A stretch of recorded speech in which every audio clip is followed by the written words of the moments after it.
দুটো মাসও ধৈর্য ধরতে পারলেন না, এত তাড়াতাড়ি দলের সাথে বেইমানি করে চলে গেলেন। আর বেইমানি করারও তো একটা সীমা থাকা উচিত।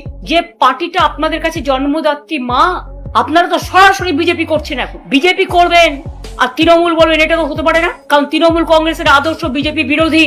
আমাদের একটা আদর্শ আছে, আমাদের একটা নীতি আছে।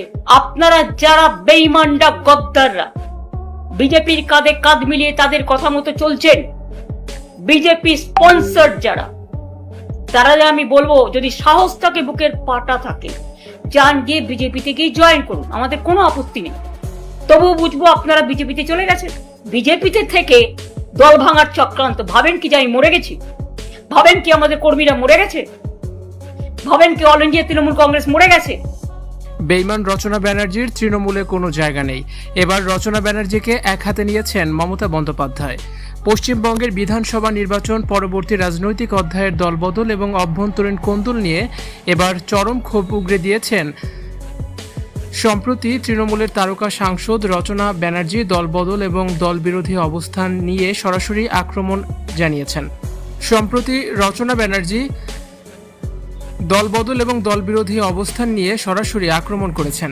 সামাজিক যোগাযোগ মাধ্যমে দলের কর্মীদের উদ্দেশ্যে দেয়া এক বার্তায় মমতা বন্দ্যোপাধ্যায় স্পষ্ট জানিয়ে দিয়েছেন, বেইমান এবং সুবিধাবাদীদের জন্য কংগ্রেসে কোনো জায়গা নেই।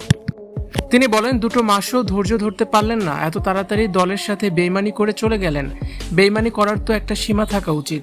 যে দলটা আপনাদের কাছে জন্মদাত্রী মা, আপনারা তো সরাসরি বিজেপি করছেন এখন। তৃণমূল নেত্রীর এই মন্তব্য সরাসরি রচনা বন্দ্যোপাধ্যায়ের সাম্প্রতিক রাজনৈতিক অবস্থানকে ইঙ্গিত করেছে। হুগলির লোকসভা আসন থেকে নির্বাচিত হওয়ার পর অতি সম্প্রতি রচনা ব্যানার্জি তৃণমূলের বিদ্রোহী শিবিরের সাথে সুর মিলিয়েছেন এবং ন্যাশনালিস্ট সিটিজেন্স পার্টি অফ ইন্ডিয়ার সাথে জোট ও বিজেপির প্রচ্ছন্ন সমর্থনের দিকে পা বাড়িয়েছেন। আর এই ঘটনাকে রাজনৈতিক বিশ্বাসঘাতকতা হিসেবে দেখছেন মমতা ব্যানার্জি, যার সাথে যুক্ত আছেন সায়নী ঘোষ, শতাব্দী রায়ের মতো তারকা সংসদ।